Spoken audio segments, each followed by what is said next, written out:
mengerikan sekali ya, Yusuf Kala, Maruf Amin, track record-nya ini. Dan juga tadi ya para PKS, pendirinya PKS, mereka mewarisi perjuangan nenek moyang mereka.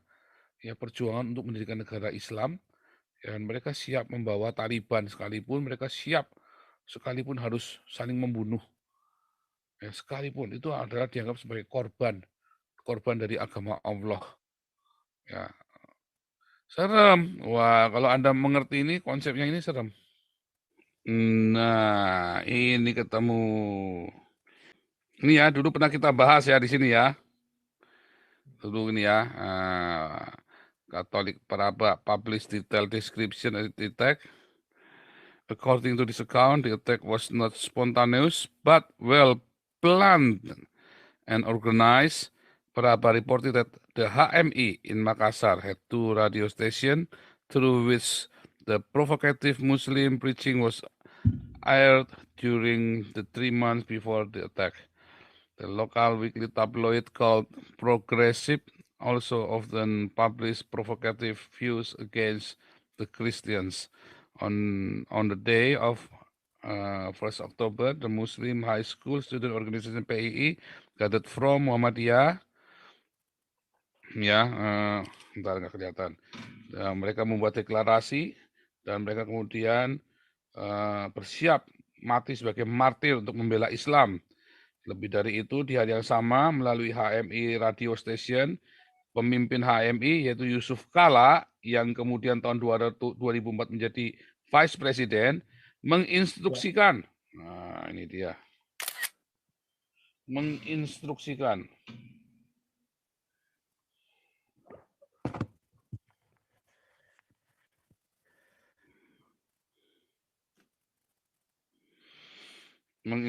seluruh member HMI dan semua muslim organisasi untuk datang ke masjid jam 8. Setelah sholat Isya, Muslim mulai menyerang bangunan-bangunan Kristen dan loudspeakers of the mosque, ya loudspeakernya masjid berseru Allahu Akbar, bela agamamu, jadilah martir, ya. Ada 4 gereja, ada 9 gereja Protestan, 4 gereja Katolik, 1 biara susteran, 1 akademi teologi, 1 kantor organisasi Katolik, PMKRI, 2 sekolah Katolik. Wah, edan ya. Dipimpin oleh Yusuf Kala. Track record-nya jelas ya. Jadi Anda kalau ngeliat Yusuf Kala, sekarang dia bawa Taliban. Track record-nya Yusuf Kala itu memang sadis ya. Sadis. Track record-nya Yusuf Kala. Nah, lalu Anda mau apa coba kalau sudah tahu rahasia begini? Anda mau bagaimana? Ini udah pernah kita bahas dulu ya tentang Yusuf Kala tahun kemarin ya. Udah pernah kita bahas. Nah, track record ya Indonesia terhadap PKI ngeri. Dibikin undang-undangnya, dibikin peraturannya, PKI dipersekusi dengan luar biasa. Tetapi bagaimana dengan Islam? Kalau surga itu isinya orang-orang bakar gereja begini coba. Apa salahnya gereja di Makassar coba? Sampai si Yusuf Kala mau begini. Apa salahnya gereja di Makassar sama Yusuf Kala? Nggak ada, karena memang dia nggak mau ada orang lain selain Islam di Makassar. Saya pernah ke Makassar dan nggak enak banget suasananya ya. Nggak enak. Oke, sebentar. Ini Pak Robert Mawenggang dulu, silakan.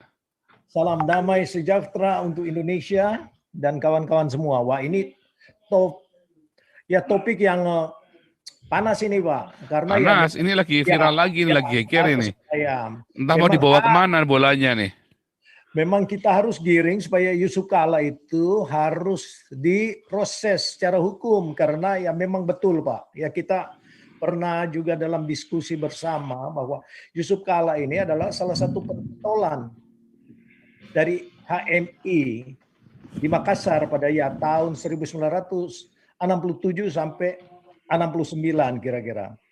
Dan di zaman itulah banyak sekali kejadian-kejadian yang disebabkan oleh intoleransi, tidak senang dengan orang-orang Tionghoa dan orang Kristen di sana, sehingga ada pembakaran gereja. Cuman pada saat itu ya memang tertutup, belum seperti sekarang dunia informasi yang begitu hebat karena adanya teknologi, khususnya dalam dunia digital. Jadi nggak ada yang bisa disembunyikan. Tetapi kejadian atau sejarah pada zaman di mana dia banyak terlibat di dalam melakukan penindasan ataupun penekanan kepada kelompok yang mereka label sebagai minoritas itu nyata sekali. Dan ya kalau kita juga mungkin pernah mendengar salah satu statement daripada Gus Dur 2008, di mana Gus Dur tahu bahwa Yusuf Kala ini adalah buyut atau cucu daripada Kahar Musakar. Oleh sebab itu yang judul pada hari ini Yusuf Kala dan Kahar Musakar. Kahar Musakar itu adalah pentolan Darul Islam yang memberontak terhadap pemerintah. Jadi beda ya, DI dengan Permesta. Permesta itu adalah suatu sejarah sebenarnya untuk menyampaikan pada waktu itu di mana Indonesia dalam keadaan bahaya karena komunis merajalela di dalam pemerintahan. Nah, tapi ya Soekarno tidak mendengarkan sehinggalah timbul reaksi-reaksi persoalan-persoalan dalam militer sehingga ada deklarasi Permesta di Makassar pada 2 Maret tahun 1957.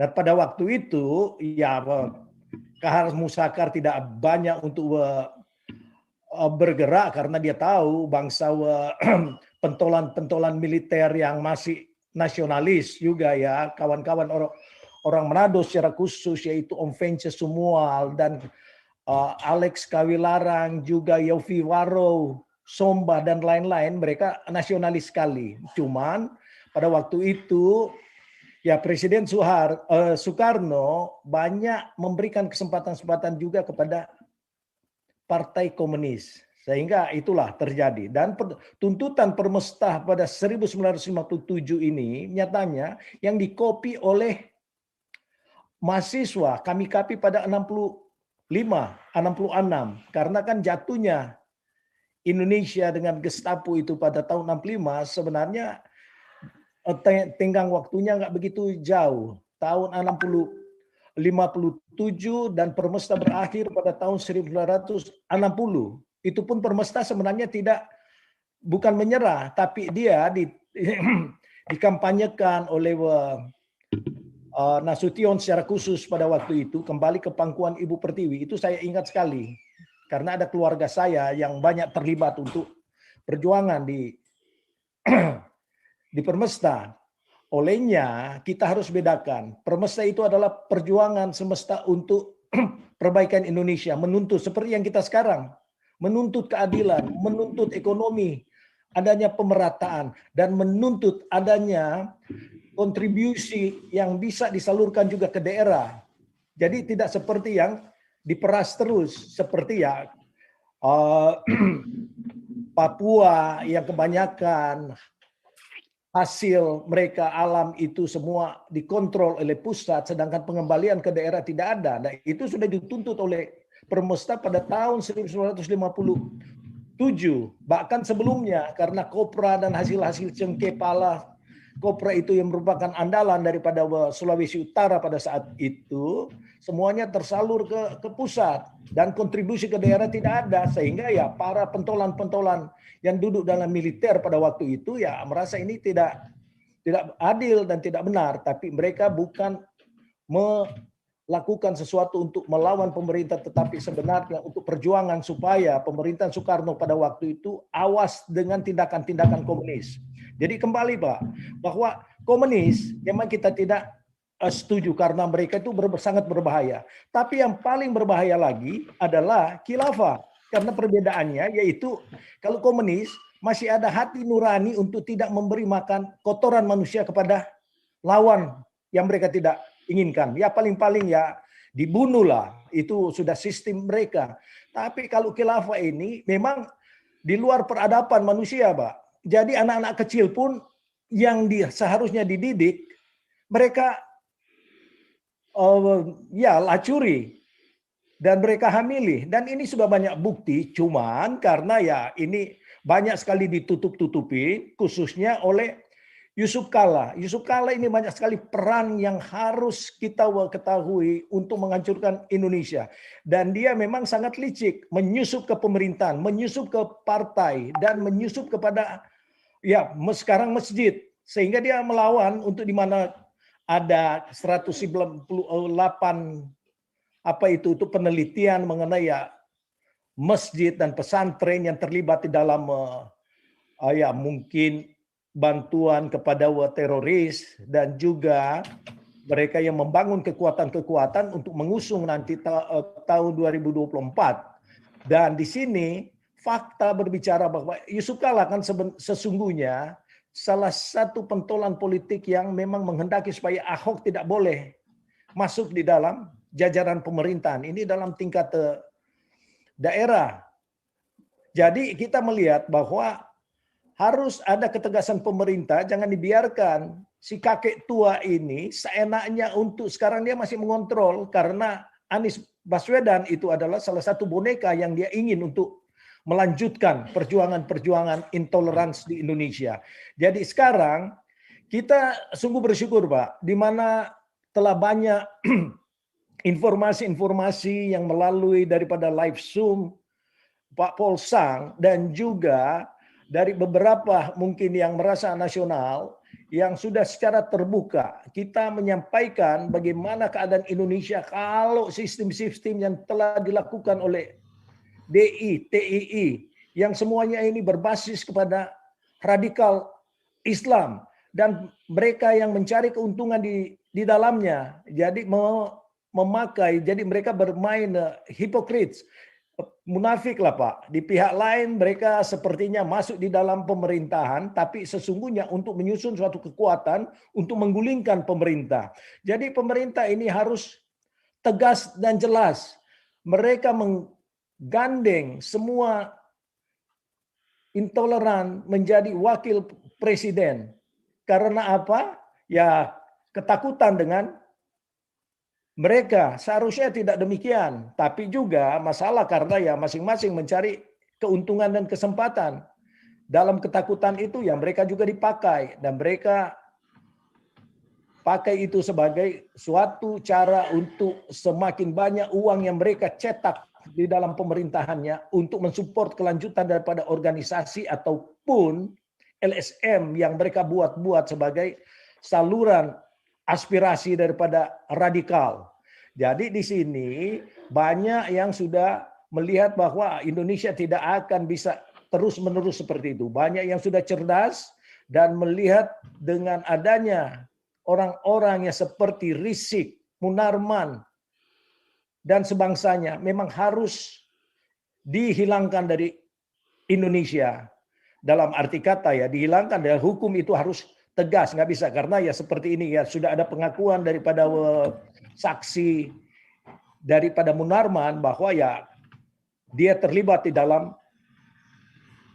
gerakan-gerakan teroris di Indonesia dan semuanya ini atas perintah daripada Rizik. Jadi kalau Rizik tidak dituntut dengan tuntutan hukum di mana dia terlibat sebagai teroris penggerak makar, ini makin mundur hukum kita di Indonesia dan rakyat banyak sekali yang ingin melihat bahwa orang-orang seperti ini harus dihukum seberat-beratnya karena ingin menggulingkan pemerintahan Indonesia dan secara khusus juga seperti Yusuf Kala dan Amin Ma'ruf kan sudah jelas-jelas itu mereka apa sih Ahok itu berbahaya bagi Indonesia, stabilitas nasional. Ini nonsens semua karena framing supaya jangan ada minoritas yang ikut serta di dalam membangun Indonesia. Jadi mereka sebenarnya yang harus dikenakan tuntutan hukum. Demikian juga si Anwar Abbas yang justru ingin dibubarkan yaitu Densus 88 karena ketangkap ada pentolan-pentolan MUI pusat yang menjadi sarang atau penyalur dana dan juga untuk pelatihan-pelatihan daripada teroris.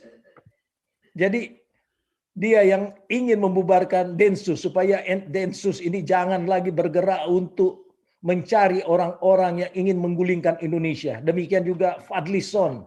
Semuanya mereka ini adalah orang-orang yang harus dituntut. Jangan dibiarkan saja. Jadi inilah suara-suara rakyat yang kita harus sampaikan supaya pemerintah itu alert. Jangan berkompromi dengan intoleran. Dan satu hal lagi, memang kesalahan banyak di kalangan kita juga, Pak. Orang-orang Kristen pengecut melihat ketidakadilan dibiarkan dengan dasar ya kompromilah asal mungkin keamanan mereka sendiri dan keluarga itu bisa terjamin.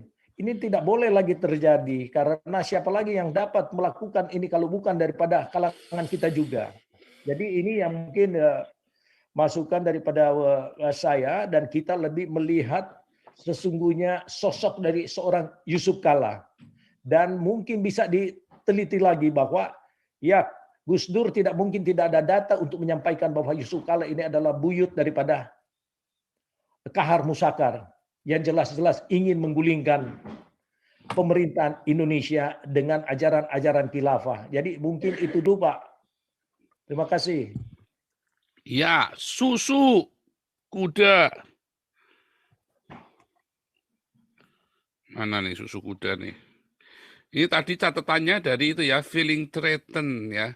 Muslim Christian Relation in Indonesian New Order, Mujibur Rahman. Itu hasil disertasi di Amsterdam University. Narasi-narasi dan framing-framing ini kan sedang berlangsung kan. Yusuf Kalla itu pernah ya di dalam VOA Islam ya. Dia bilang, hei kamu orang-orang Kristen jangan belagu kamu. Kalau saya bikin liburnya hari Jumat, mau apa kamu? Kan selama ini kan kalau di Indonesia kan libur hari Minggu kan. Nah Yusuf Kalla nantang mau dirubah hari Jumat. Lah saya ngomongnya nggak, kalau ngomong sama saya tak jawab itu. Ngomongnya nggak di depan saya. Kalau ngomong di depan saya, ya kita liburnya hari Minggu, hari Jumat juga, enggak apa-apa.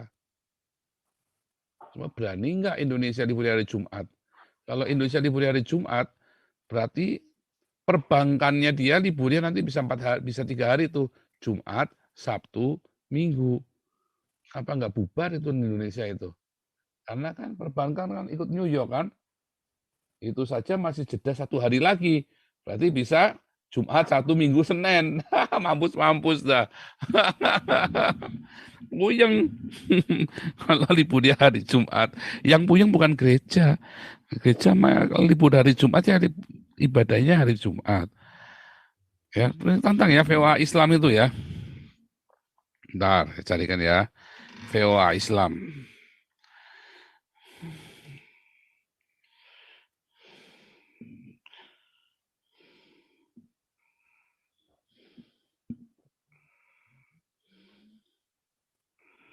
Mau rubah hari libur Jumat. Ada nggak ya? Masih nggak tuh ya? Nah, nih.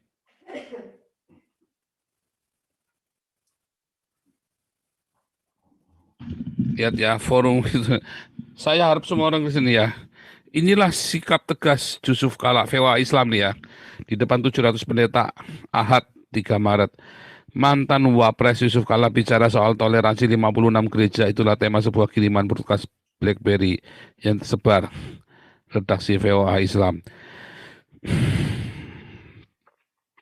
Jumat kemarin, 1 Maret 2013, Pak Yusuf Kalla memimpin rapat DMI, Dewan Masjid Indonesia ya.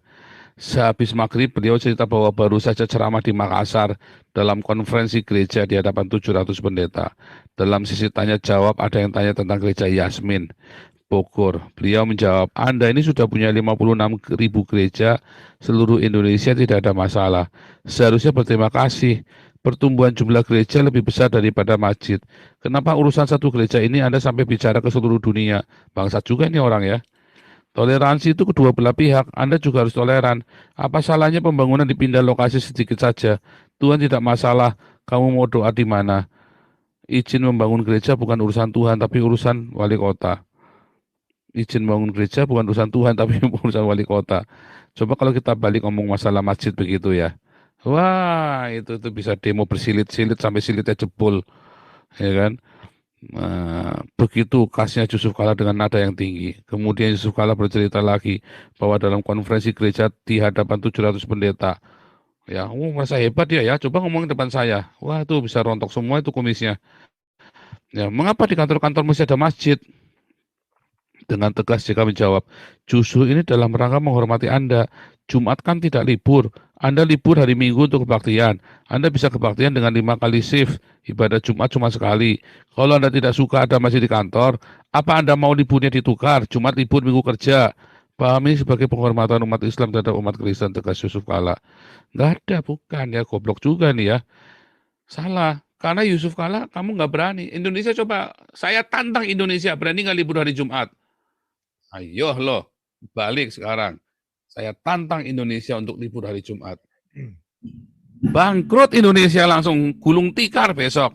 Ya, pada tidur di pinggir jalan semua itu nanti. Itu tadi framing-framing itu Pak Susu. Ini kan salah satu framing-framingnya ini kan. Bangkrut lah kalau Indonesia liburnya hari Jumat. Bisa 3 hari liburnya itu banknya. Bukan cuma Ya, Pak Paul, saya tambahkan bahwa bisa 4 hari sorry liburnya ya. Kan beda ya, 24 jam sama New York kan. ya betul. Heeh. Ya, jadi begini, kalau bicara dengan Yusuf Kala, ini orang yang nggak pakai rasio dan ini memang ya tipe mereka untuk terus memframing dan kesalahan juga. Kenapa ada 700 pendeta? Saya ingat pada waktu itu ya dia menyatakan hal seperti ini. Dan persoalan di sini, kenapa juga pendeta-pendeta menghadap dia? Dia merasa orang paling hebat untuk menemukan mereka dan justru di situ dia akan memframing mereka dengan seperti itu bahwa ya bagaimana kalau ya orang Kristen sudah seharusnya bersyukur dengan adanya ya hari Minggu. Itu bukan peraturan dari orang Kristen. Itu adalah peraturan internasional di mana hari Minggu itulah dijadikan hari libur. Jadi dan juga disetujui secara internasional. Kalau mengikuti tahun Yahudi atau Cina kan pasti mereka ada hari tertentu yang ingin diliburkan. Jadi justru di sini dia harus belajar bahwa kuasa Yesus itu hebat. Justru dengan itu kan tahun Masehi yang mana ya ditentukan bahwa hari pertama itu adalah hari Minggu yang menjadi bagian disetujui oleh semua umat Kristen untuk untuk merayakan hari pertama masuk gereja dan lain-lain. Jadi bukan buatan daripada Kristen di Indonesia, itu adalah pengakuan internasional yang diikuti di mana-mana. Jadi kalau dia mau buat seenaknya, mau diliburkan hari Jumat, ya itu silakan saja. Tetapi efeknya akan kemana-mana. Soal ekonomi, perdagangan, dan lain-lain yang tidak normal bagi dunia internasional. Jadi memang picik ini orang seperti Yusuf Kala dan Amin Ma'ruf juga Abbas. Karena mereka pakai pola berpikir mereka dengan khilafah ini. Cuman syukur sudah banyak orang yang mengerti siapa mereka sehingga berani untuk menyatakan bahwa sistem yang mereka lakukan itu sudah paling buruk dan juga merusak tatanan pemerintahan di Indonesia. Dan lebih lanjut lagi, siapa yang berperan dalam peristiwa Ambon dan Poso? Ini adalah Yusuf Kala di belakangnya, nggak bisa disembunyi-sembunyikan. Memakai semua unsur untuk menghancurkan Indonesia. Dan betul, dia tidak pernah hormat bendera karena ya dia tidak percaya kepada Indonesia sesungguhnya. Jadi pemerintah harus jujurlah dan jelas. Dan memang pada waktu pencalonan SBY, karena SBY ya tidak banyak uang, jadi Yusuf Kala masuklah. Karena Yusuf Kala tipenya itu meskipun menjilat atau apa saja, dia akan berani untuk mensupport asal dia mendapatkan tempat atau kedudukan karena dia haus akan kedudukan dan karena ingin mengontrol Indonesia apapun risikonya meskipun dia jilat. 2 minggu mungkin masih ada itu datanya sebelum Jokowi untuk disahkan sebagai calon kuat untuk itu. Dia masih menjelekkan, ada suatu pertanyaan saya ingat itu. Ada seorang wartawan menanyakan bagaimana kira-kira kalau Pak Jokowi yang akan menjadi presiden Indonesia. Itu dengan logatnya yang aneh itu macam apa Indonesia kalau akan dipimpin oleh seorang Jokowi. Itu penghinaan dan suatu rasisme. Saya harap masih ada yang simpan pernyataan ini. Saya ingat karena inilah tipikal daripada Yusuf Kala. Tetapi setelah 2 minggu kemudian dia rela untuk wah senang sekali dia bisa menjadi gitu. Karena ya digandeng juga sebagai ya kelompok yang menamakan masjid dan kelompok-kelompok khilafah. Jadi di sini yang harus lebih jeli pemerintahan yang akan mendatang. Jangan sekali-sekali gandeng orang-orang atau orang-orang yang dia support untuk seperti Anies Baswedan. Carilah orang yang betul-betul nasionalis yang ingin memajukan Indonesia. Jadi seperti Yusuf Kala, Ma'ruf Amin, tinggalkan. Jangan digandeng karena kalau tidak akan terus. Dan mereka itu gampang menyatakan oke, kita kembali kepada Undang-Undang Dasar 45. Itu cuma formalitas. Hati mereka tidak akan bisa karena ini adalah ideologi. Ideologi yang ingin kembali kepada apa yang mereka yakini. Lihat saja, satu-satunya yang menyatakan bahwa Taliban tidak seperti yang dulu lagi. Karena dia memang sekongkolan dengan mereka. Dan dia satu-satunya mengadakan pertemuan-pertemuan dengan kelompok Taliban di dalam kekuasaannya. Jadi haruslah berhati-hati terhadap orang-orang seperti ini dan menyusup ke dalam pemerintahan. Dan sekarang ya dengan modal yang begitu kuat ya bisa mensupport apa yang mereka kehendaki. Jadi harus jelas dan saya harap supaya ini menjadi suatu masukan bagi masyarakat Indonesia yang sudah mulai mengerti dan ingin melawan ketidakadilan hukum di Indonesia. Makasih, silakan lanjut Pak. Iya, luar biasa. Sebelum Yusuf Xavier ya, ini ada yang bilang katanya hoax ini ya tadi ya yang berita tadi. Nih, itu enggak hoax, itu beneran ya. Ini enggak hoax ini, nih. Ini halaman depannya ya. Ini halaman depannya nih. Ini halaman kedua ya. Cover illustration. Itu ISBN-nya ya, ada tuh ya. Ini memang diterbitkan di Belanda ya, di Amsterdam. Amsterdam University, Leiden ya, di University of Amsterdam. Ini enggak bohongan ya. Ini judul aslinya nih ya. Feeling Threatened Muslim Christian Relation in Indonesian New Order. En gevoel van bedreiging, de betrekkingen tussen moslims en christenen in Indonesië's nieuwe orde. Met een samenvatting in het Nederlands.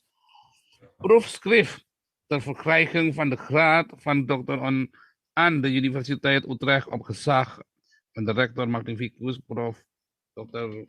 W.H. Gispen in gevolge van het besluit van het college voor promotie in het openbaar te verdedigen op vrijdag 15 september 2006 des namiddag 15 uur door Mujibur Rahman. Oh, ada tuh ya. Nah ini ya, ini promotornya Profesor Dr. MM van Buysen, Profesor Dr. K.A. Steenbrink. Nah ini untuk ya studi Islam in modern world. Nah, ini ada semua, ini jelas ini ya. Ini sudah dibukukan ini, nggak ngawur-ngawuran ini, ngawur kok gimana. Ya ini ada kalau Anda ke perpustakaan ada ya di perpustakaan Leiden. Ya, di seluruh perpustakaan di seluruh Belanda pasti ada punya kopinya satu ini. Pasti ada kopinya. Ya, kalau yang barang-barang bagus begini. Serem ya? Oke nih Pak Yesus Xavier dulu nih. Yesus Xavier, silakan. Selamat malam Pak Paul. Selamat malam Yesus Sehat selalu. Tuhan berkati terus ya Pak. Iya. Ya memang ini adanya dengan adanya channel Pak Paul ini mata kita jadi terbuka memang ya. Akhirnya benar-benar karena channel yang gila ini membuka belak-belakan apa kebusukan yang ada di Indonesia ini. Tadi saya senang sekali dengan bahwa kok terbukanya masalah JK ini ya sampai seperti itu ya. Memang luar biasa nih Chaplin ini kok sampai sekarang masih terus dia eksis terus ya. Sekarang malah menjadi ketua DMI Dewan Masjid Indonesia. Memang tujuannya itu udah di planning betul-betul sama dia itu. Dan untuk kedepannya ya itu anak buahnya betul si Anies Baswedan itu yang akan dimajukan sebagai pionirnya itu. Dan gitu kalau lihat sejarahnya memang susah juga kalau diomong ya Pak Paul. Gereja-gereja di Indonesia ini terutama ya, maaf ini saya bilang pada Anda yang ikut dengan aliran Betel atau GBI, nah itu memang pelopor kekacauan juga mungkin di Indonesia kalau boleh saya bilang tuh. Itu waktu tahun 2017 itu jelas-jelas Pak, mereka itu mendukung sekali Anies Baswedan. Itu kumpulan gereja di Jakarta, terutama dari gereja dari Betel, GBI Pak. Ya antara lain tentu masuk di situ ya sahabat Bapak itu Gilbert itu Pak ya. Dia masuk di situ mendukung Anies Baswedan terang-terangan itu. Karena memang linknya kan sama itu Hasim, adiknya Prabowo itu Pak ya. Kan itu dia juga kan salah satu boleh bilang tokoh tuh di gereja di GBI itu, Hasim Joyokusumo itu. Mereka mendeklarasikan bahwa mereka mendukung, katanya disebutnya pemimpin yang wah pokoknya dipuji setengah mati lah, yang hebat gitu ya. Tapi justru sebaliknya ada gereja-gereja dari GKI, gereja Kristen yang bukan masuk dalam GBI dan gereja Katolik itu malah mendukung Ahok, itu Pak, sebetulnya di situ. Tapi sayangnya ketua PGI-nya sendiri juga mendukung si Anies Baswedan ini. Jadi kelihatan sekali bahwa memang aneh saya bisa seperti itu. Mereka nggak melihat bahwa kampanye Anies itu udah jelas-jelas ya.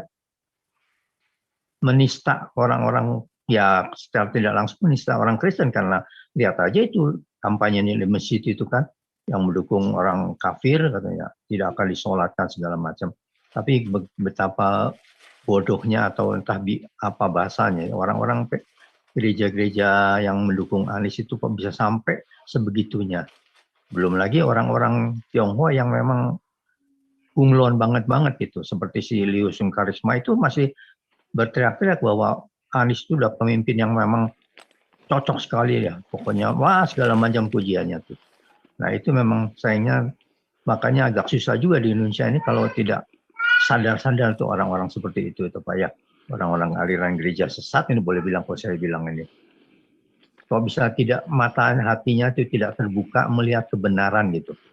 Kok apa demi uang, apa demi keselamatan, apa dia sampai bisa mata hatinya itu buta betul-betul dia tidak bisa melihat kebenaran. Nah itulah makanya bagus sekali ini. Saya suka sekali bahwa terus Pak Paul membongkar semua kebusukan-busukan. Terus Pak, jalan aja sampai biar orang-orang sadar juga. Banyak orang-orang bisa insya oh ternyata memang begitu bobroknya ya tokoh-tokoh di Indonesia ini. Yusuf Kala, Anies Baswedan, yang seperti sering dikatakan oleh Mr. Robert itu ya. Amin Rais, Maruf Amin, FPI dengan pentolannya itu si Bang Mukmin, dan semuanya terus dibongkar saja. Semoga rakyat Indonesia yang mendengarkan channel Pak Paul ini, suka atau tidak suka, mereka semakin sadar bahwa Indonesia ini dalam keadaan bahaya, supaya sadar pada tahun 2024 nanti memilih pemimpin yang betul-betul Tuhan perkenan agar Indonesia selamat ya Pak ya. Terus bersuara Pak, kami mendukung terus, tetap sehat selalu, Tuhan selalu memberkati. Serem ya, saya sambil makan ini ya. Tadi saya pulang sekolah saya langsung mengajar. Belum sempat ini, saya belum makan roti ini. Luar biasa. Ya. Ini kalau Pak Jenderal masuk ini seru nih ya, Pak Tobing masuk ya. Nah, Pak Tobing tadi lagi meeting sama Pak Putih ini masalah untuk yang ini ya, untuk pembebasannya Pak Apollinaris Darmawan. Karena kita sudah mulai masuk PK-nya itu ya, untuk Pak Apollinaris Darmawan. Serem ya. Lanjut ya. Jadi, serem ya kalau saudara framing yang tadi, yang Pak Susu Kuda tadi bilang, sedikit-sedikit gereja itu digiring. Supaya kamu itu nurut sama orang Islam. Kayak Gilbert itu sekarang dicokok udah. Udah dicocok. Gerejanya Tiberias, udah dicokok tuh sama orang Islam tuh. gerejanya GBI Mawar Saron. Udah nggak ada perlawanan lagi, ya kan? PGI, nah itu sudah nggak ada perlawanan lagi tuh. Pasrah tuh mereka semua. Nah kalau ada orang-orang kayak saya, mereka takut. Karena kepentingan mereka jadi terganggu. Persis dengan zaman Yesus. Ya, orang-orang ahli Taurat, orang Farisi ini kan orang-orang saleh-saleh kan. Pemimpin ya zaman sekarang kayak pendeta-pendeta. Ketika Yesus tampil, ketika para rasul tampil, wah kebakaran jenggot, serem. Ya kan mereka nggak mau. Sedangkan Yesusnya dengan keras sekali mengkritik ya, bukan cuma mengkritik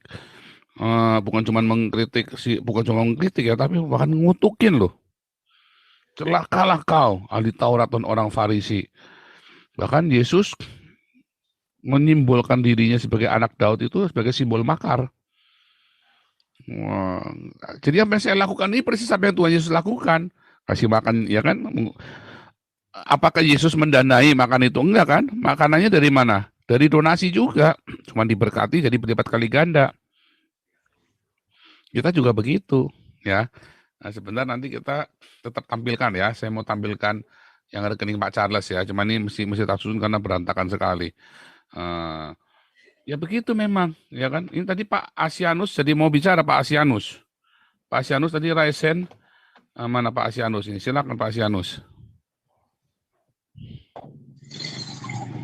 Terima kasih Pak Host. Ya. Terima kasih buat semua atas kesempatan yang diberikan oleh Pak Paul atas dasar kepercayaan. Jadi selama ini aku sudah baca sepak terjang seorang Yusuf Kalla di Indonesia ini. Yang dulunya setahu saya Ibu Mega yang meminang dia agar menjadi wakil presiden pendamping Pak Jokowi. Tapi di balik itu ada intrik yang rasanya Pak JK tidak puas dengan polisi kebijaksanaan yang dibuat oleh Pak Jokowi. Pak Jokowi itu hanya menginginkan sila kelima dari Pancasila, keadilan sosial bagi seluruh rakyat Indonesia. Sementara analisa saya nih, sementara di hati Pak JK tidak setuju. Itu sila kelima dari Pancasila itu di hati Pak Jokowi harus diganti. Di hati Pak JK harus diganti. Dengan bunyi keadilan sosial bagi seluruh Indonesia diganti menjadi keadilan separatisme Indonesia. Itu yang saya tangkap selama ini Pak Host, Bapak Pastor Paul Jang. Bagaimana komentar? Terima kasih. Nah itulah makanya yang nasionalisnya kan akhirnya kompromi juga toh memang kan. Memang ya itulah politik ya, makanya kalau gereja ikut berpolitik ya jadi edan. Kadang yang nasionalis itu ya harus kompromi dengan orang-orang kayak JK, kayak Ma'ruf Amin, harus kompromi. Kayak dulu Mega, ya kan, harus kompromi sama Amin Rais, ya kan, buat jatuhkan Gus Dur kan. Iya kan, nyatanya kan coba Gus Dur itu kurang apa? 2 tahun pemerintahannya itu dampaknya nyata banget. Dijatuhkan oleh Mega dengan Amin Rais kan. Itu kan faktanya kan begitu kan. Itu kan sebenarnya sebuah kudeta kan. Ilegal kan. Hanya Gus Dur mengalah kan. Kalau Gus Durnya, karena Gus Dur juga sadar ya kan. Mega juga dicurangin. Cuman kalau waktu itu Amin Rais yang jadi, wah bubar itu Indonesia jadi negara Islam. Makanya Gus Dur langsung ambil alih. 2 tahun kemudian dia biarkan Mega. Gus Dur juga nggak marah. Cuman dia tahu itu ilegal karena yang kan dirubah aturannya dan Gus Dur menang. sesuai dengan aturan itu. Jadi Gus Dur nggak curang, menangnya bukan menang curang, tapi Mega justru mengambil alihnya dengan curang. Tapi Ya kan? begini Pak Pol. Analisa saya, ada perjanjian portofolio antara Ibu Mega dengan Pak Yusuf Kalla. Sehingga Ibu Mega meminang Pak Yusuf Kalla jadi wakil Pak Jokowi. Sementara perhitungan Pak SBY ketika dia menjabat jadi wakil Pak SBY sendiri menilai bahwa JK itu mementingkan bisnisnya, begitu. Pak Pastor.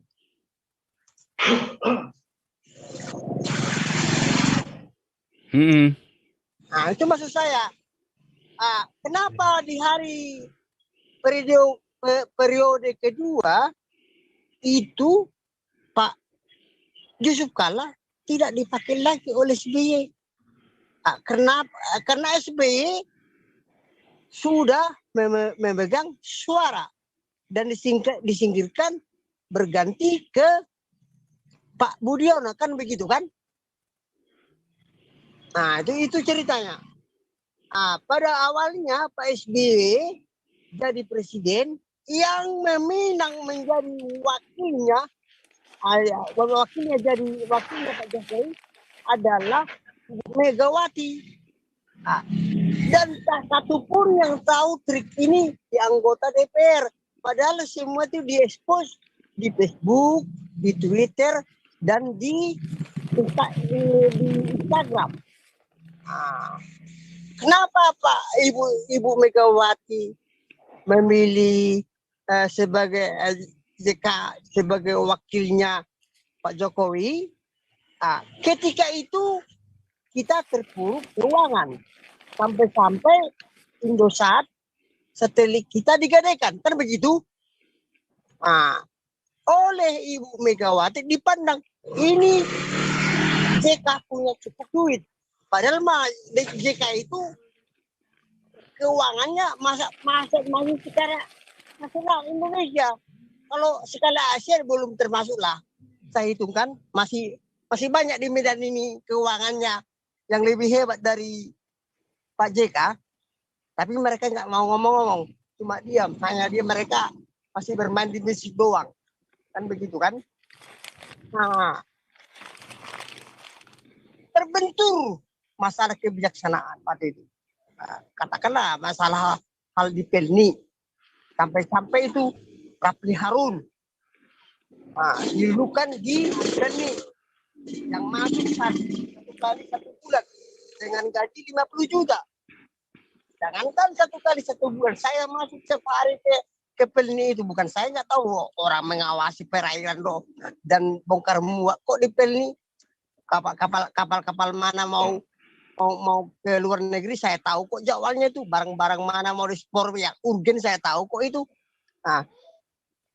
Jangankan 1 kali sebulan, 8 hari 1 minggu saya masuk dengan gaji 50 juta gitu loh, Pak Pastor Poljang. Apa komentar Pak? Ya bisa saja begitu ya. Artinya kalau itu kan politik, di dalam sana kita nggak tahu apa yang terjadi kan. Namanya tuker-tukeran begitu kan. Nah kita memang nggak bisa komentari. Kita juga nggak bisa membuat satu analisa karena kita nggak di sana. Cuman oke, memang pada kenyataannya kita sih berdasarkan bukti-bukti hitam di atas putih yang ada ya. Kita nggak bisa membuat itu. Kalau gitu nanti orang-orang yang terjun di sana pasti punya analisa yang berbeda lagi. Nah kalau saya nggak setuju, kalau saya sih kurang suka mengandai-andai ya, atau meraba-raba yang seperti itu, karena itu nanti mengaburkan fakta. Selamat malam Pak Paul. Selamat malam, selamat siang Bung Beta. Terima kasih Pak Paul. Pak Paul, JK ini udah jelas-jelas khilafah tulen dia Pak. Tulen. Dia ini waktu naik dengan SBY jadi wapres di 2000 berapa itu. 2004. Ada namanya, saya sebut nama lah ya, sudah almarhum lah. Guru besar UI, dijanjikan sebagai Menko Equin, kemudian digagalkan oleh JK karena namanya Pak Irsan Tanjung. Istrinya Ibu Siregar. Dia itu dilahirkan Muslim, namun Tuhan menjamah dia dan dia menerima kebenaran, Pak. Menjadi Kristen. Dan Kristen taat sekali. Lebih taat daripada yang dilahirkan Kristen mungkin, menurut mata saya. Dia dijanjikan Menko Equin, tapi tidak dilantik, Pak. Bahkan tidak dihubungi. Tapi tetap diundang ke istana. Begitu sampai di istana, dia salam-salam, waktu acara salam-salam, dia salam juga SBY, JK di awalnya. Waktu sampai di JK, dibisikan oleh JK, kamu sih nyebrang. Kalau enggak, kamu udah pasti jadi Menko Equin. Dari sini kita tahu JK ini biadab. Ya, padahal orang pintar sekelas Pak Irsan Tanjung itu bisa memajukan Indonesia secara ekonomi. Hanya karena tidak seagama dengan Yusuf Kala. Nah ini jelas sudah. Ini udah harus terbuka semua. Bagaimana Yusuf Kala dan Khilafah ini ingin merubah Indonesia menjadi negara agama. Dari situ aja udah jelas, Pak. Tambah dengan aturan yang diresmikan di DPR, dibuat di DPR. Memang untuk mengislamisasikan Indonesia. Nah sekarang orang muslimnya deh sekarang yang non-khilafah. Kalian mau jadi kayak Syria, dibikin seperti Syria atau seperti Afghanistan. Cobalah berpikir cerdas gitu. Mana ada negara agama, khususnya negara Islam yang sejahtera, ya. Kecuali Arab Saudi, itu pun karena campur tangan Amerika perdagangan sama Inggris. Amerika, ya. Ya. Jadi, sebelum iya. 1970 mereka juga marat, Pak. Betul, Pak, betul. 1930 kan baru ada oil drilling di sana kan, BP sama Texas kan. Iya. 1970 mereka baru mulai panen tuh. Ya. Lihat Pakistan tetangganya Palestina. Apa yang mau dibanggakan Palestina lagi? Afghanistan. Afghanistan. Pakistan apa yang mau dibanggakan? Ya, apa yang ada rakyatnya dibodohi, miskin, melarat. Indonesia mau dijadikan seperti itu. Jadi yang muslim non khilafah tolonglah kalian harus bersuara, bantu kita sama-sama nasionalis. Silakan kalian beragama, tapi jangan dijadikan negara ini berdasarkan agama. Kalian juga akan jadi korban. Dan kita semua otomatis. Kita kena duluan pasti. Nah kita ini sekarang banyak juga pengusaha Kristen ya Pak. Tolonglah gunakan kekuatan kalian untuk melawan khilafah ini. Jangan takut. Kalau andaikan Indonesia ini bisa bebas dari rancangan khilafah, kita akan lebih maju. Kalian bisa membuat Indonesia semaju seperti Singapura, ya, bisa dibikin seperti Australia, semua sejahtera, sistemnya bisa dibikin sedemikian rupa lebih maju daripada khilafah. Nah ini kita semua harus sadar lah Pak. Yusuf Kala ini memang udah benar-benar biadab, ya, dia pelan, dia licik sekali, pelan tapi pasti. Nah Ibu Mega juga terjebak. Bayangkan Pak. 5-10 tahun lagi, Ibu Mega sudah sepuh. Siapa yang hendak menggantikan keturunan Soekarno? Andai karena rakyat masih mengharapkan keturunan Soekarno. Belum terlihat. Nah, sementara mereka semakin kuat. Mereka bukan individu, tapi kelompok. Ya, Amin Rais, semua keturunannya di Samsudin, semua keturunan berpola yang sama. Akhirnya kita akan hancur terus kalau nggak dibenahin sekarang. Sekarang TNI sedang digoyang nih Pak. Pak Dudung dikatakan menghina agama. Ini karena aturan-aturan yang bodoh, ya, jadi mengacau. Bayangkan kalau lagi seperti ini kemudian diserang oleh negara luar, hancur. TNI-nya lagi kena isu agama, ya. Jadi Pak Andika jangan diam, ya. Memang ada laporan ke POM TNI, tapi bertindaklah. Hajar itu khilafah. Apa itu karena agama kalian digoyang-goyang. Kita bukan TNI bukan TNI agama, ini TNI nasional. Tentara Nasional Indonesia, bukan Tentara Khilafah Indonesia. Lawan. Kalau memang Indonesia ini mau dilihat tetap eksis lah, lawan.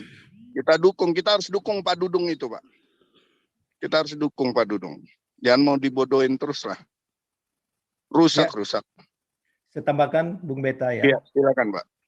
Ya. Terima kasih Pak Paul. Jadi begini, karena ini ada topik dari Yusuf Kalla, jadi kita memang harus nyatakan kepada publik, khususnya rakyat Indonesia, bahwa peran Yusuf Kalla, apa yang disampaikan oleh Bung Beta tadi memang betul, dia licik sekali. Karena berkaitan juga pada periode pertama di mana dia dengan SBY, sebenarnya yang mau dijadikan Menteri Dalam Negeri pada saat itu adalah Gubernur Sulawesi Utara, yaitu Mangindaan, Edi Mangindaan, karena ya memang dia sebagai sekjen daripada Partai Demokrat pada waktu itu. Cuman karena dia Kristen dicegal oleh Yusuf Kalla sehingga untuk pelantikan itu tertunda 4 jam cuma gara-gara alot untuk mempertahankan ini. Tapi juga si SBY tidak tegas dan ada mungkin balas jasa lah karena SBY ya dibiayai juga oleh Yusuf Kalla, makanya Yusuf Kalla dalam segala aspek dia akan masuk untuk ini. Tapi tujuannya cuma satu, merusak Indonesia. Jadi orang-orang yang nasionalis kan Mangindaan ya jelas nasionalis, dia militer tulen untuk ini. Dan ya track recordnya itu ya pernah sebagai Panglima Cendrawasih dan jadi gubernur. Bahkan sebenarnya untuk menjadi gubernur waktu itu dia tidak ingin, karena saya bertemu dengan dia di New York. Karena dia mengharapkan kalau Indonesia itu menjalankan prosedur yang benar, dia bisa jadi paling tidak juga kasat. Tapi semuanya permainan di Indonesia bahwa ya dengan label agama ini dan minoritas dari suku, semuanya itu, apalagi kalau masuk seperti Yusuf Kalla, ya sudah semuanya itu karena uang dan dia membawa itu mayoritas. Jadi akan nggak stabil Indonesia kalau ada pemimpin yang Kristen ataupun suku yang double minoritas. Ini nonsens semua, memang ini framing. Oleh sebab itu, saya tetap menyuarakan Ahok supaya mudah-mudahan dari partai mayoritas PDI Perjuangan mencalonkan Ahok pada 2024. Karena track rekornya sudah ada, bagaimana dia membangun Jakarta dan orangnya ingin untuk menjadi pemimpin untuk mensejahterakan rakyat. Jadi tidak ada pertanyaan soal itu.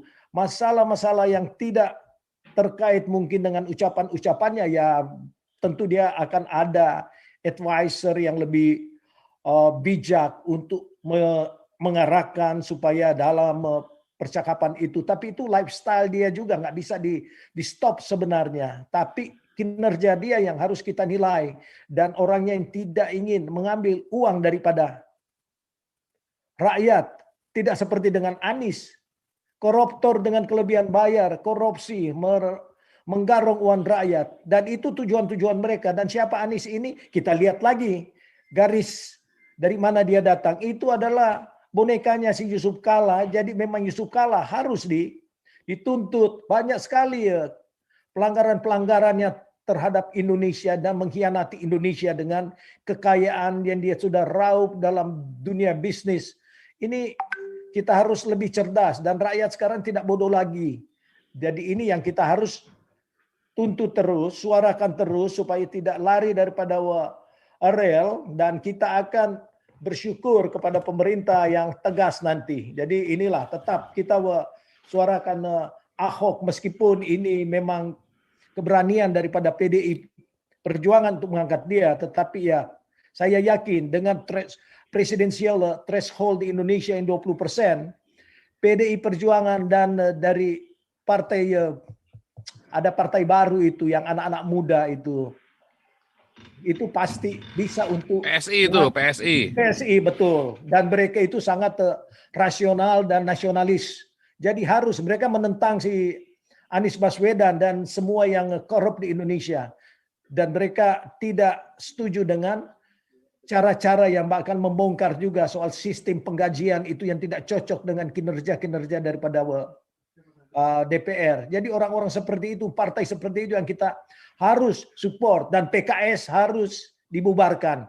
Jadi inilah suara-suara daripada kita semua, Pak, supaya Indonesia menuju kepada kemakmuran. Angkat Ahok, jangan malu-malu. Bu Mega, dia seorang yang sangat bisa diharapkan untuk kemajuan Indonesia, tidak korupsi dan tegas.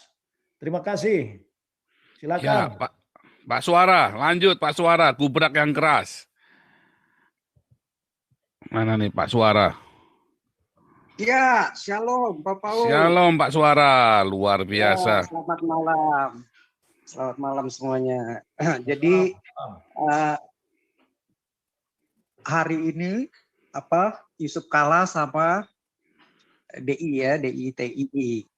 Jadi intinya siapapun kita tahulah track recordnya, sejarah, fakta membuktikan Yusuf Kalla ya, walaupun mungkin nggak berani jelas-jelas menampilkan wajahnya, pikirannya, isi dalamnya seperti DII, Darul Islam ya, karena berupa organisasi yang terorganisir.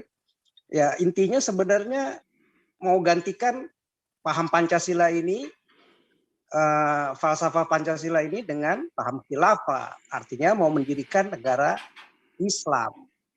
Nah, justru sejarah dan fakta membuktikan ya bahwa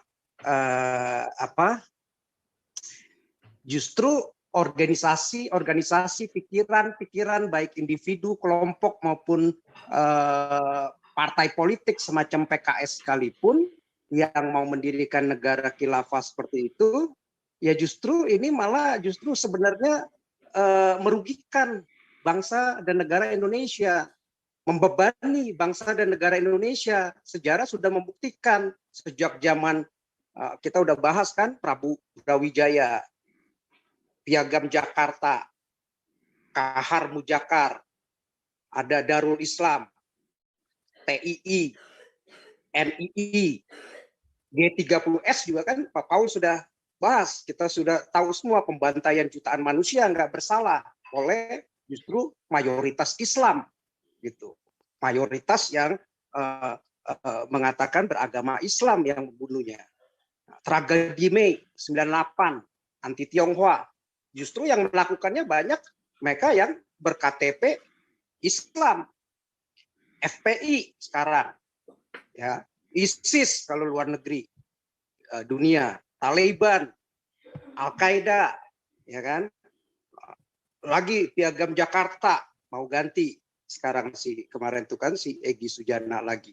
Nah, bom Borobudur, tragedi Poso, tragedi Ambon, berbagai tragedi bom di gereja-gereja. Banyak banget gereja-gereja juga yang dibom, yang lagi orang ibadah nggak tahu apa-apa, sipil yang nggak bersalah dibom.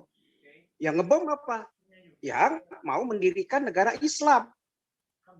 Teroris atas nama agama mau mendirikan Islam, mau bangun khilafah. Negara pemerintah yang sah malah dianggap tauhid, kafir gitu, dikafir-kafirkan.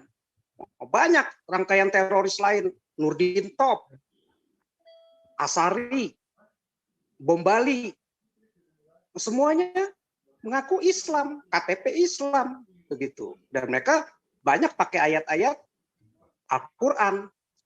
Mbak Asir, gembongnya teroris di Indonesia gitu. Rizik udah jelas-jelas kan, orang udah pada tahu semuanya.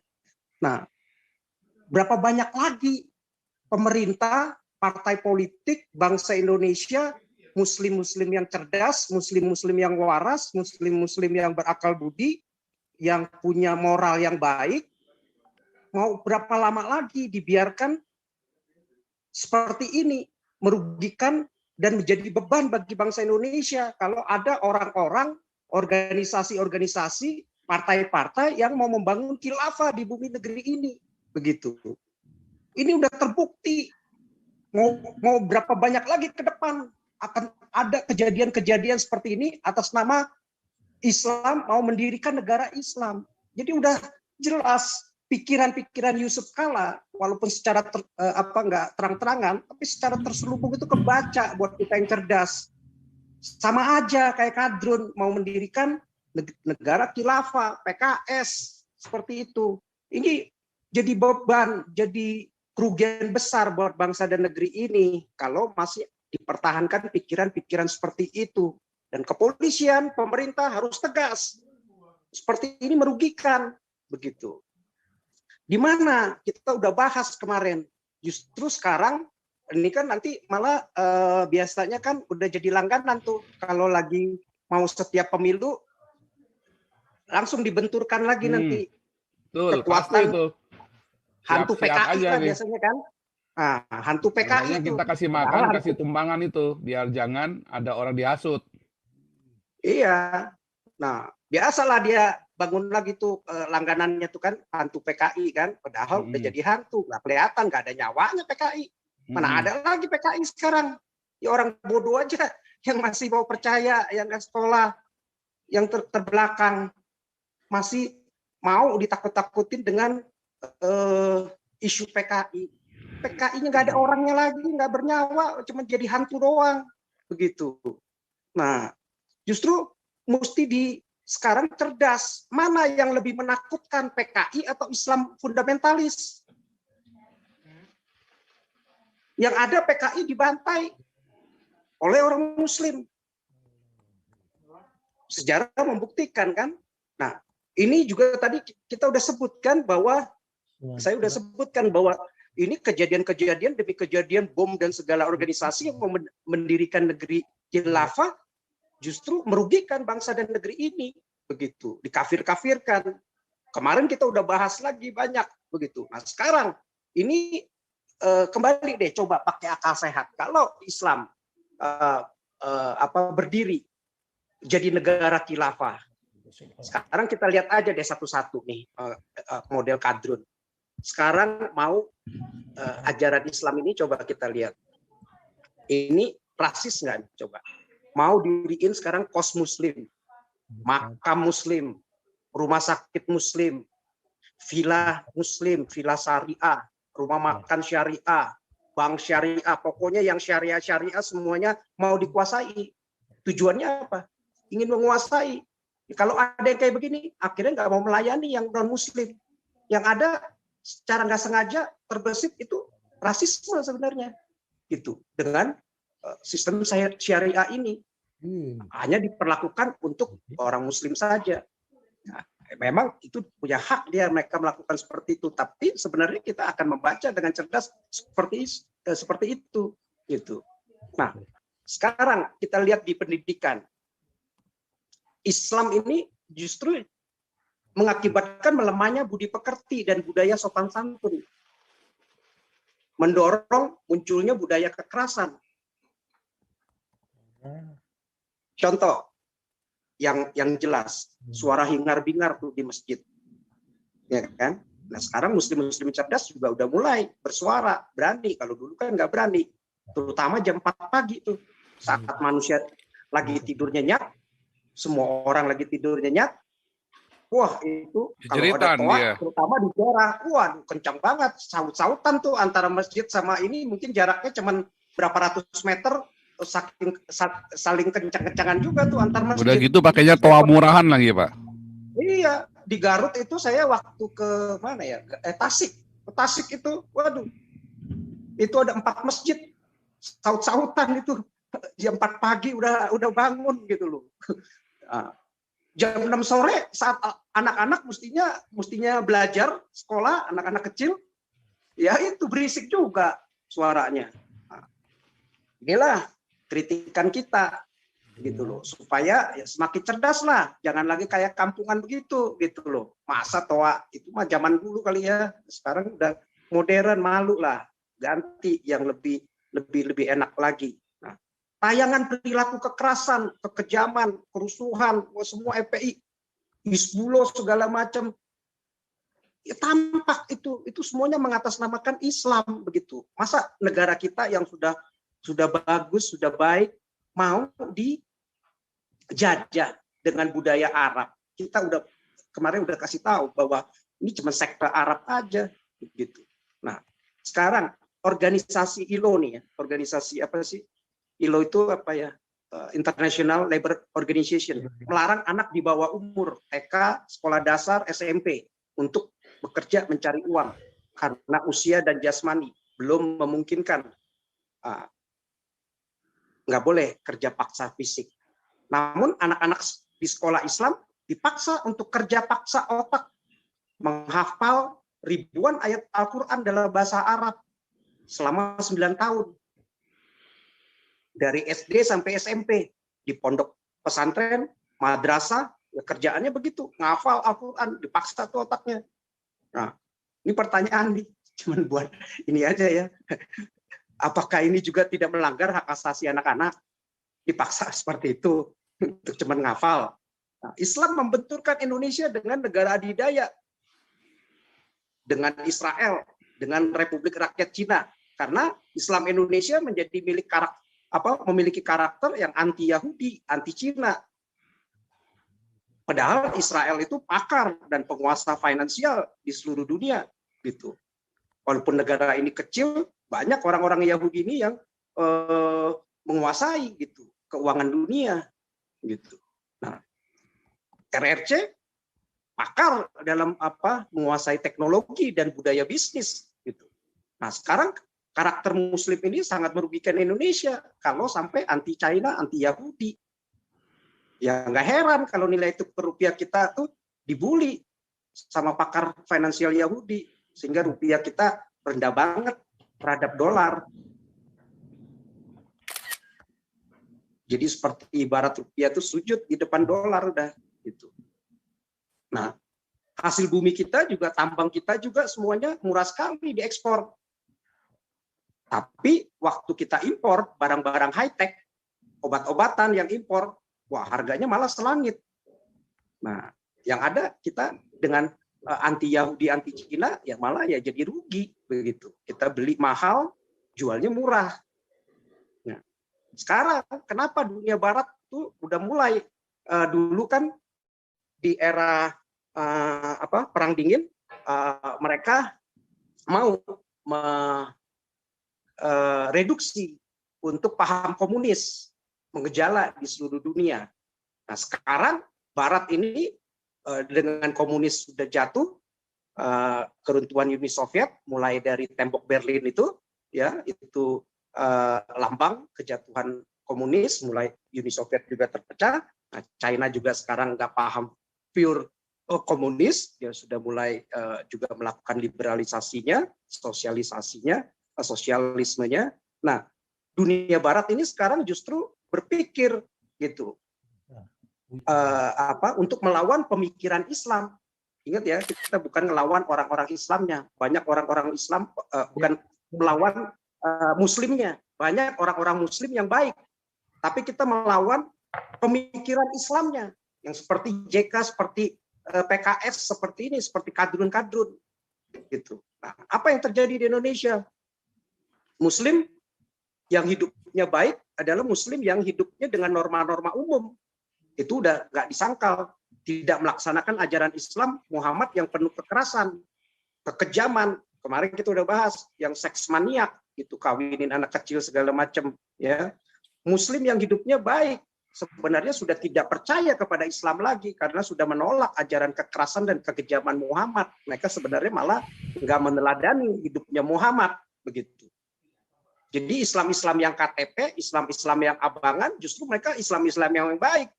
Kadrun-kadrun ini, model-model pikiran seperti Yusuf Kala dan pikiran seperti model-model PKS, HTI, DITI yang kita bahas hari ini, ya justru mereka itu yang berpikirannya ya mau mengikuti ajaran kekerasan dan kekejaman yang diteladani Muhammad. Nah, sekarang justru perang peradaban di dunia Barat mulai melawan pemikiran Islam, gitu. Dan ini kita yakin dengan kemajuan teknologi sekarang mungkin udah digital, mau digital 5 ya, ke depan lagi digital 6. Dan kita sudah pernah baca kan bahwa ramalan revolusi 6 ini nanti yang ada Muslim ini tergerus banyak gitu, karena mereka melek teknologi, mereka melek data, mereka melek informasi. Anak-anak milenial ini yang umur-umur yang sekarang remaja, yang anak-anak remaja sampai sekarang taruhlah masih 40-an, 34, 40-an, mereka akan terus mengikuti kemajuan perkembangan teknologi, informasi, data, sehingga semakin cepat mereka belajar menangkap begitu. Apalagi dengan siaran-siaran YouTube itu. Nah, jadi nggak diperkirakan lah, terutama di Indonesia juga bisa jadi 2035 itu prediksi ramalan digital 6.0 itu. Nah, mereka kebanyakan mungkin Islam itu udah jadi minoritas di Indonesia. Yakin malah 2025 aja akan ada gelombang murtad yang luar biasa dari ajaran Islam, karena ini sekarang akan gencar dilakukan oleh Barat seperti itu.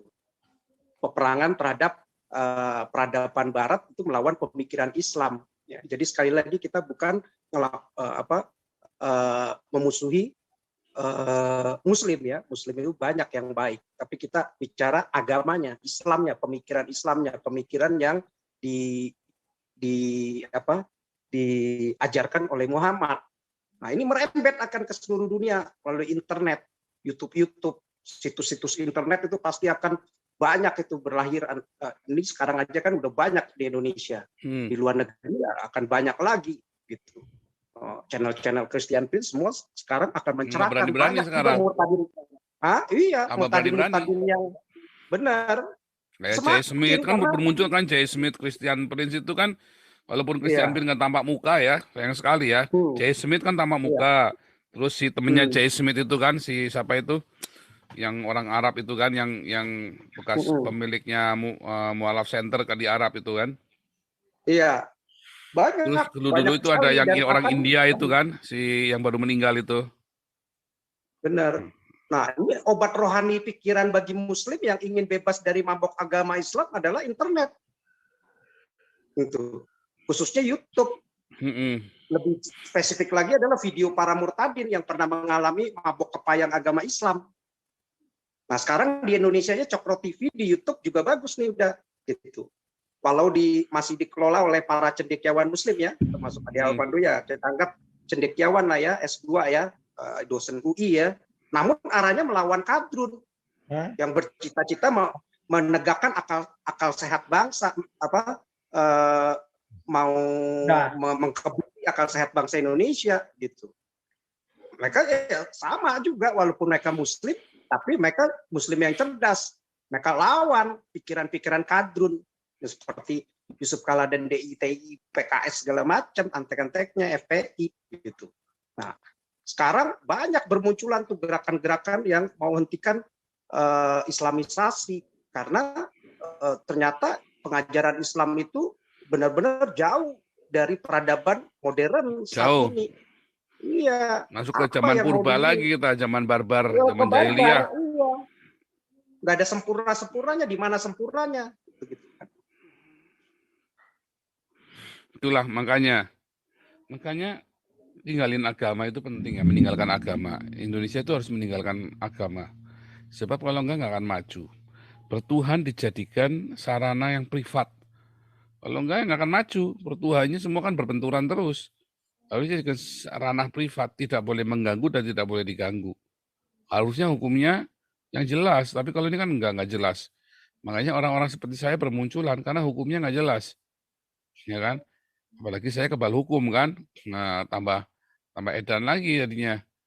Yang di Indonesia yang nggak kebal hukum aja pada berani-berani coba, apalagi kita yang kebal hukum di sini. Nah tapi masalahnya banyak yang orang Kristennya malah di framing ketakutan, malah orang Kristennya ketakutan di framing, repot kalau begitu, repot sekali kalau orang Kristennya ketakutan.